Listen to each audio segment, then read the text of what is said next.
It's always good to have our good friend, Niger Innis. He's chairman of TeaPartyForward.com. Always good to have him on, a former Ted Cruz supporter. Now he's in the big tent Trump fold, and we're happy to have him. Niger, good to have you with us, man. Good morning, my friend. Good to be on with you.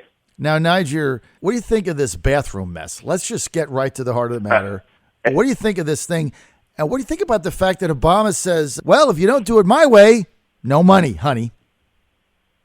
Well, it's not like the president doesn't have anything else to do. I think he's just twiddling his thumbs, waiting until the end of his administration. It's not like just last weekend there were not over 50, as in 50, people shot in his hometown, his adopted hometown of Chicago, Illinois.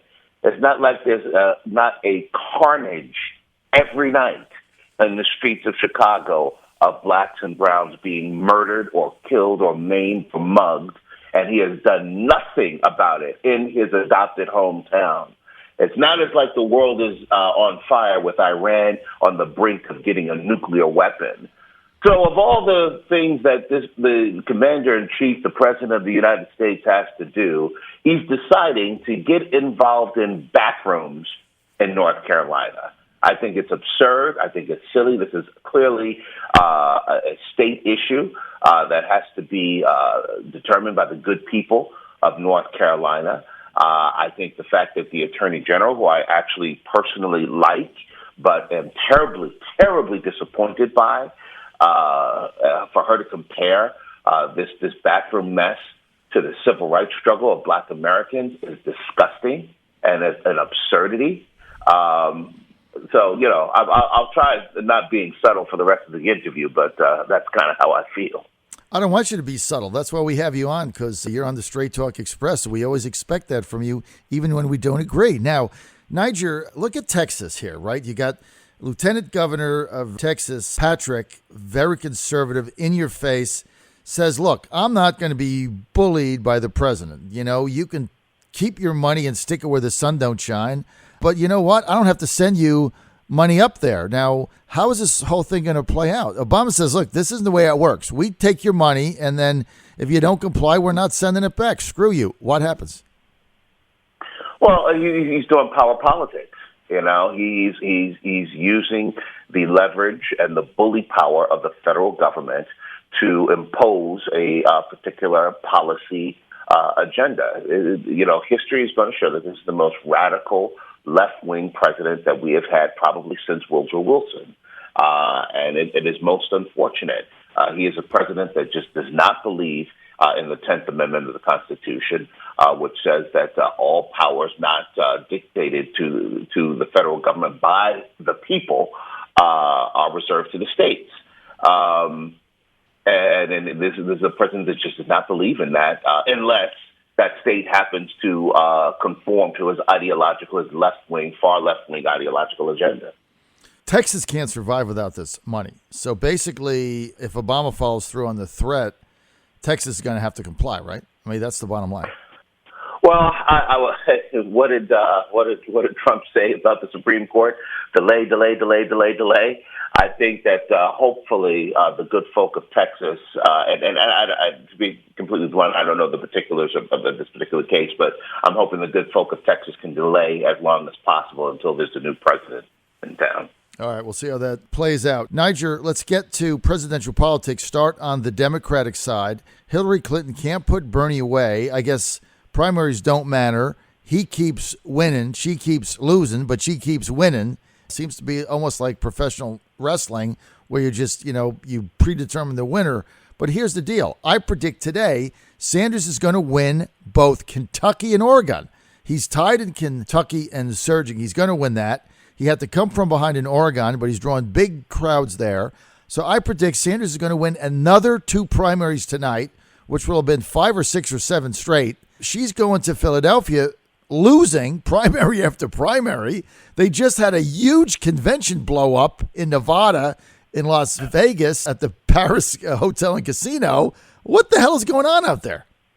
What is going on is you see the will of the Democrat voter thwarting the will of Debbie Wasserman Schultz, of Hillary Clinton, and the elites of the Democratic Party. I mean, there's clearly two Democrat parties. One is that of the inside the Beltway elite, donor class, Wall Street crowd of Democrats, and then you've got the people. And what is going to be intriguing, it's so amazing. I mean, you have good people like you, John, in the media. So I will be very careful with my words. There are far too many within the establishment, not all, but far too many within the establishment media that are totally ignoring the fact that Hillary Clinton has been crowned Democratic nominee before one vote was cast.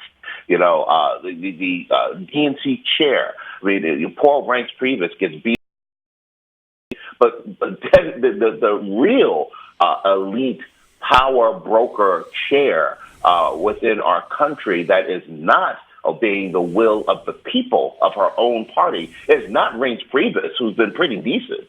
It is Debbie Wasserman Schultz for the DNC. I mean, she actually forced by her behavior and her isolation her vice chair from Hawaii, I think her name is Tulsi Gibbard or something like that, who had to resign in protest because of the treatment that she got and the way that Debbie Wasserman Schultz was acting up. So what is going to be intriguing, John, as we go into Democrats and Democrat convention in July, is the fact how this is going to play itself out, the elites versus the people. Clearly, Bernie Sanders, the socialist, is the ideological heart and soul of the Democrat Party. And if Hillary does not put him on the ticket, it's going to be very interesting to see how these folk, how the grassroots, the heart and soul, the clear, overwhelming majority of the Democrat voters, the socialists, are going to respond to that phenomenon. They could very well respond by walking out of Philadelphia. They could very well respond by voting with their behinds in November. But however way you cut it, it doesn't look good if Bernie's not on the ticket. It really doesn't look good, and it's going to be very interesting, especially the spin the Clintons put on it when she blows another two primaries tonight. Sanders is going to win Kentucky. She's going to get crushed in Kentucky. Not only is she going to lose, she's going to get crushed. That's my prediction in Kentucky. We're on the same page there. She is going to get hammered. What about Oregon? She had a big lead there, but, you look at these Pac West primaries. This is where Sanders has the most intense backers anywhere. I don't see how she gets her people out. Yeah, that would be a real surprise if she pulled out Oregon. Oregon seems to be a natural Bernie Sanders state. The fact that she was even in the lead is a little bit of a surprise. It seems to me that her infrastructure and her machine probably realized the optics of her continuing to get beat over and over and over and over again by the people while she wins the plurality or majority of delegates. It doesn't look good, So I guess they're putting all in for Oregon. So she may squeak that out, but quite frankly, I agree with you. I think she's going to lose that too. Yeah, she's going to lose the two of them, and it's amazing. She's spending a ton of money, Niger Innis, in Kentucky. They don't think they can win. They just don't want to get, like you said, crushed. Like they want to get beat by 5 or 6. They don't want to have the kind of results that they had in West Virginia where the nominee gets beat by 17 or 18, which is, I think that's going to happen. And you know why that is? The reason that is because there's a growing narrative with Hillary, with the general election. And the growing narrative is the gender gap. And contrary to what your listeners might be thinking, traditionally, when you talk about a Republican-Democrat split and a gender gap, it's about how Republicans are doing so badly with the white woman vote.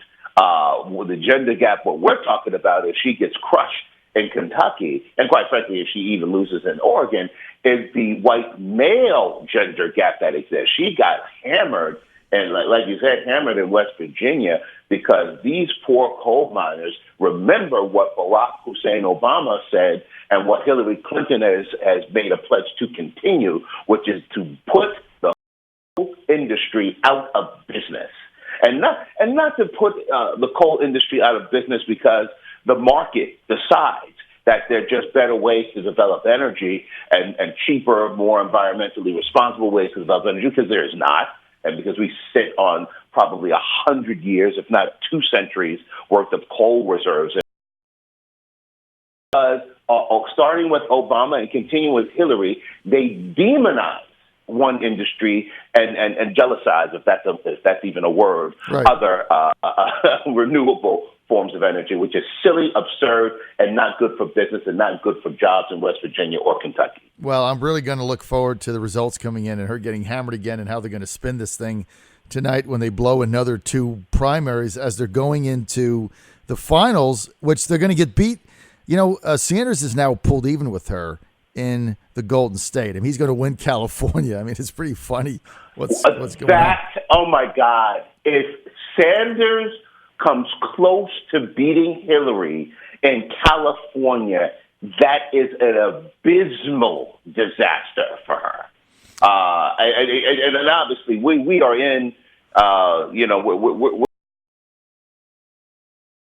everything that happens now on both sides. I mean, that's why I was very happy to see a cordial meeting between Donald Trump and Speaker Ryan. Right. At least optically looked good, and then from what I hear from the inside, it was a pretty productive meeting. There seems to be a unity that is occurring within the Republican Party, which is desperately needed. But everything that happens between now and July for both conventions is a manifestation of the general election. It's going to have an impact in the general election, and if Hillary gets her clock cleaned, it's just going to continue the narrative that she represents the donor class. She represents Debbie Wasserman Schultz. She represents the elites, the so-called superdelegates. But that's it. Bernie Sanders clearly represents the people.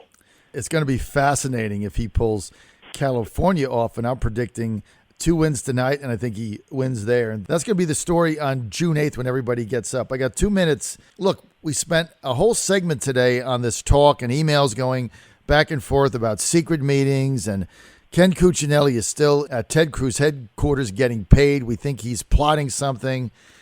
Cruz thinking about either getting back in the race or they changed the rules, so they pull the nomination from Trump. What's the deal? Look, first of all, I was a Cruz guy. I still am a Cruz guy in this sense, in that I think Ted Cruz is an outstanding senator.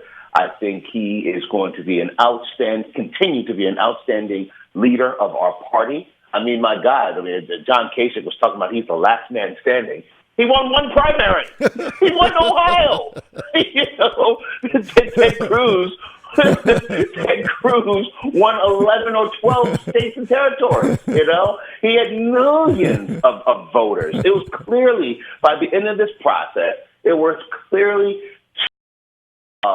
wings of the Republican Party, and one of them being the Trump wing, the other one being the Cruz wing. Ken Cuccinelli, I think, is still licking his wounds for what the establishment did to him in Virginia, which was vicious. He could very easily have beaten Terry McCullough.